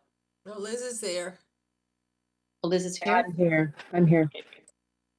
All right. Since the recording just started again, let's Representative, and we now believe have everybody here. Representative McCormick, you want to make your motion again, please? I'm McCormick District 2. I'd like to make a motion.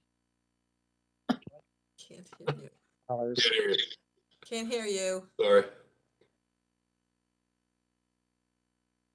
You hear me now? Yes. Karen, No. No. I believe Representative McCormick's trying to make a motion for $1 million reduction, and I believe it was seconded by Representative Longo before we were trying to connect all the dots with correct. technology. Thank you. Okay. Let's go to the vote. Roll call, please, Betsy. Ed Bateson, Yes. Melissa Longo, Yes. Marty Fury, Amy Ruggiero, Yes. Karen McCormick, Yes? Cindy Perham, No. Jeff Steele, Yes.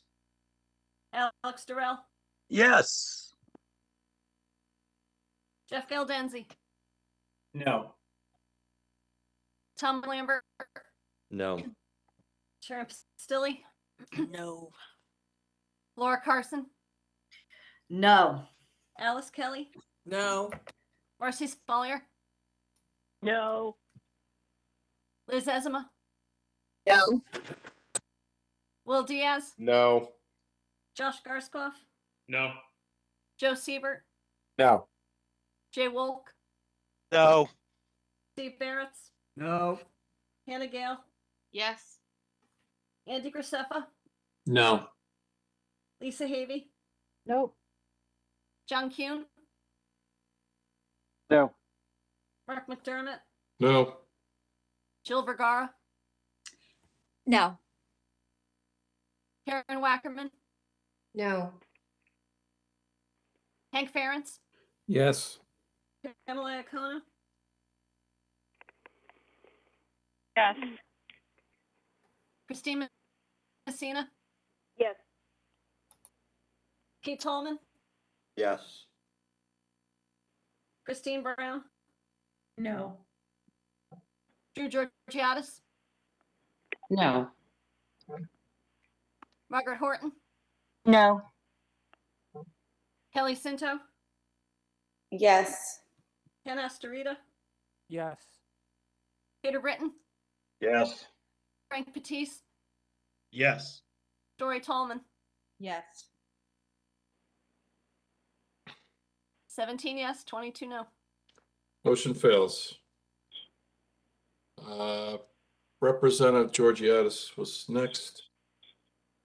I'd like to make, Drew Georgiadis, District 9, I'd like to make a motion to vote on the entire budget as presented.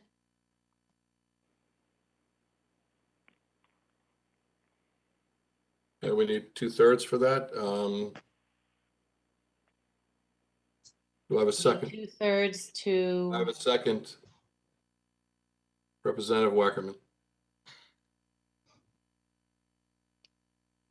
Point of information, Mr. Moderator. Yes, ma'am. I'm sorry, I don't understand why we need 2/3 to vote on the whole budget. I don't understand it. Thank you, Representative Iacono. I think she moved to approve the whole budget, and I think that's a majority vote, but perhaps I don't understand. Were we moving to a previous question, closing debate? That's 2/3, isn't it? No, Well, if she was moving to take the whole budget as a whole right now, which she can do if she wants. That's what I said. Thank you, Pam. You're welcome. Thank you. Well, we had a second, right? Yep. Point of order, Mr. Moderator. Yes, Representative Bateson. I think what's going on here is somebody's moving the question. So is that why you led to your 2/3? We're calling the previous question. We're going to the main vote. Right? So that Honestly, would be, guys, isn't that a motion to close debate? Because the budget is before us. The budget But is you don't need to before us. but you don't need to close debate. We weren't, unless she jumped ahead on someone on a motion, she made a motion to vote on the whole She's budget. gonna close, she's calling the vote. Oh, okay, well then that is a 2/3. That's why I asked the point of information. That's what I said. So we have a second, so let's take it to the vote. So Betsy, you've been the star of the show. Losing my voice. Ed Bateson, Point of order, can I didn't understand it was 2/3. Can I change my motion? If I motion, I'm sorry, I should know this, I don't. If I say I would like to make a motion to vote on the Board of Education budget as presented by the Board of Finance. We're voting on the entire budget. You're either going to make a motion to cut one or both or the other. No, that's not my motion. Well, do you want to go to the vote? Well, I was thinking if I went to vote on part of the budget, do I need No, that's 2/3? not how it works. Okay. I mean, it works. If you want to reduce That's fine. one, if you want to reduce one or the other, then make that motion. No, I don't want to reduce. You don't want to reduce, so you want to vote on the entire budget. So we're gonna But vote. then my question was, if I vote not on the entire budget, but just a segment of the budget, does that require 2/3? No, the whole budget is in front of us right now. Right, but people were making motions about cutting the Board of Education budget, so if I make a That's how, motion. Drew, that's how it works. Okay, You either cut the Board of Education by a specific number. On the town side, you can go in and cut departments to a right, because certain number. RTM So, cuts. Okay, thank you. so your motion is you're calling the vote. Calling the vote. We Thank need you. 2/3, okay? Go ahead, Betsy. Thank you. Ed Bateson, No. Melissa Longo, No. Marty Fury, Amy Ruggiero, No. Karen McCormick, No. Cindy Perham, Yes. Jeff Steele, No. Alex Durrell, No. Jeff Galdenzi, Yes. Tom Lambert, Yes. Sharon Pastilli, Yes. Laura Carson, Yes. Alice Kelly,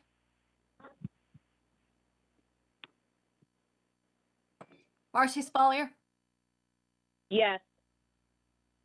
Liz Ezma, Yes. Will Diaz, Yes. Josh Garskoff. No. I'm sorry, Josh. No. Thanks. Joe Siebert, Yes. Jay Walk, Yes. Steve Barretts, Yes. Hannah Gale, No. Andy Graceffa, Yes. Lisa Havey, No. John Kuhn,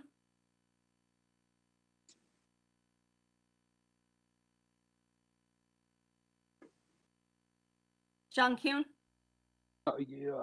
Yes, closed debate, yes. Sorry, I was on mute. Mark McDermott, Yes.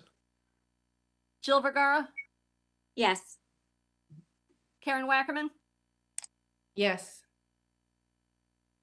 Hank Ferentz, No. Pamela Iacono, No. Christine Messina, No. Pete Tolman, No. Christine Brown, Yes. Yes. Did you get that, Betsy? thank you. Drew Georgiadis, Yes.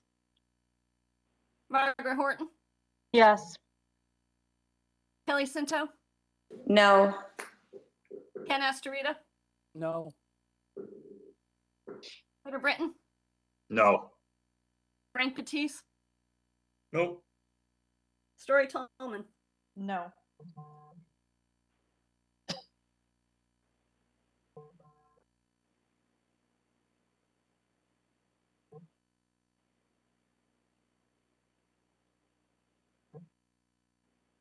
Twenty yes, 19 no. Okay, so motion fails. Representative Kelly was next.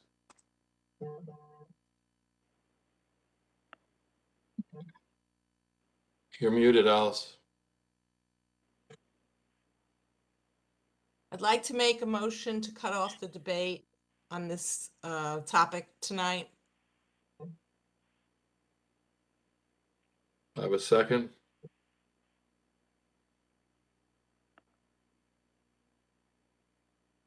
Somebody raising their hand because I don't see it. Representative Second. Volk.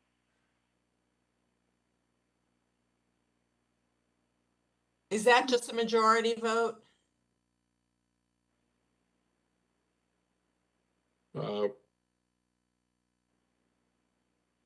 It's 2/3. Also 2/3. Okay.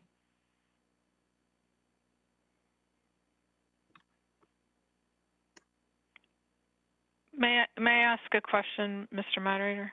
Sure. Just because I'm honestly Representative confused. Iacono. What's the goal here? Just to get to the vote. Just to get to the main motion to vote on the budget overall? Yes. Is that what you want to do?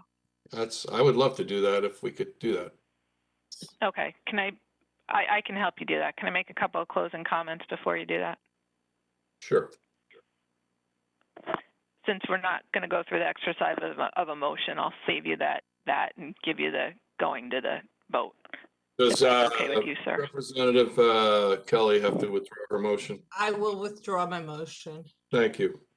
Thank you. In the interest of time, I get it. Thank you. And thank you for ceding the floor to me to allow me the comments, that will avoid a whole nother motion. I just want to say how gravely disappointed I am that we couldn't get any type of savings down out of the Board of Ed to show some type of good faith gesture to taxpayers who are seriously hurting.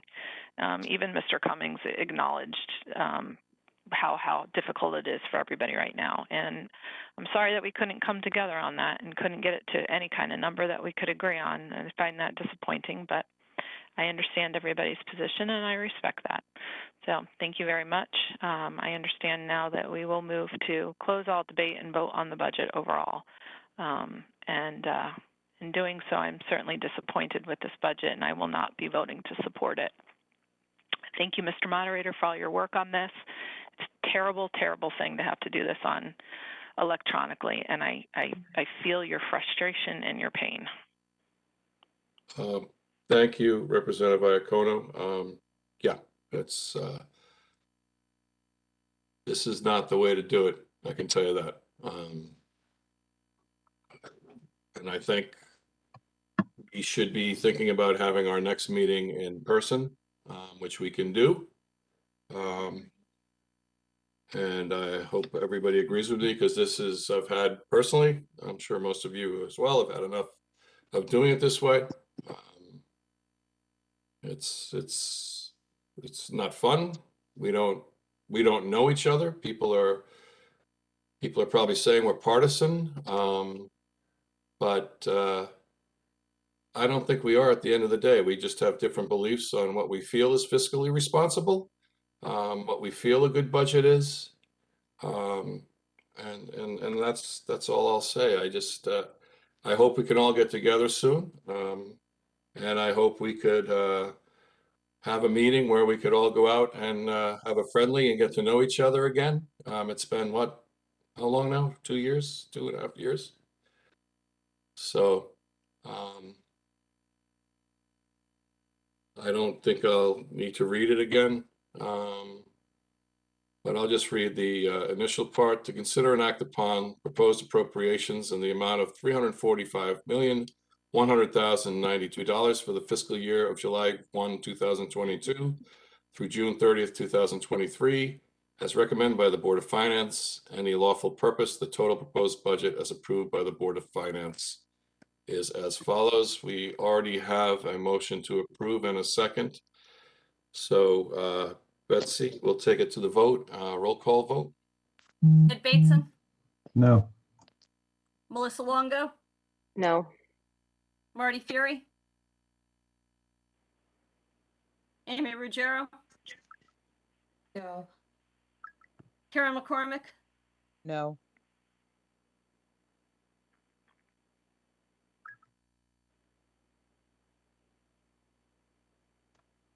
can't hear Karen. No. Thank you. Cindy Perham, Yes. Jeff Steele, No. Alex Durrell, Nope. Jeff Galdenzi, Yes. Tom Lambert, Yes. Sharon Pastilli, Yes. Laura Carson, Yes. Alice Kelly, Marcy Spalier, Yes. Liz Ezema, Yes.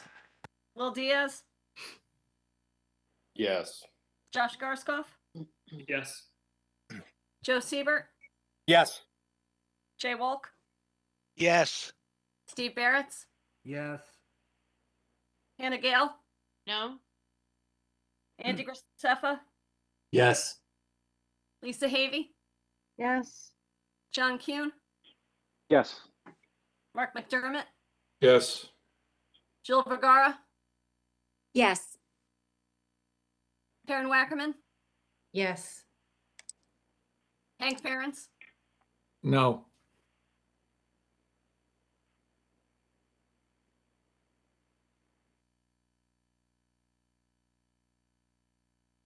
Pamela Iacono, No.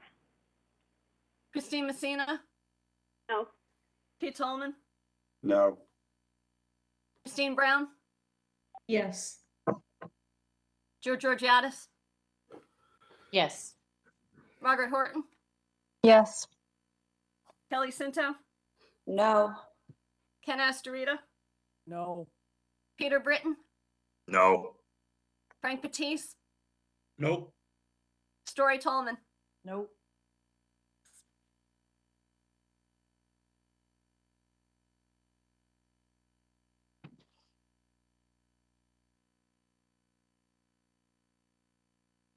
$17 no, 22 in favor. Okay, so the budget passes 22-17.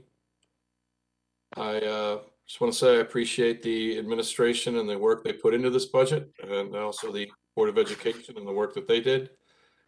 This was a long night. Obviously, it's a lot of emotion and feelings here, and painful for some. So I appreciate you all, and unless the first select woman has something to say, okay, I appreciate, thank you, Madam First Select Woman. I'm gonna make a motion to adjourn. I'll second. Alex Durrell. Oh, we needed a first. Oh, may I make a motion to adjourn? Representative Durrell, seconded by Representative Siebert. All in favor? Aye. Aye. I wouldn't say good night, I'll say good morning. Good morning. Thank you, Thank you, Mark. Thank you, Mark. Mark. Thank you, Everybody get Mark. home safe. Thank you, Mark. Thank you. Get home safe. Thank you, Mark. Sleep Try well. to support this budget. Thank you. Thank you.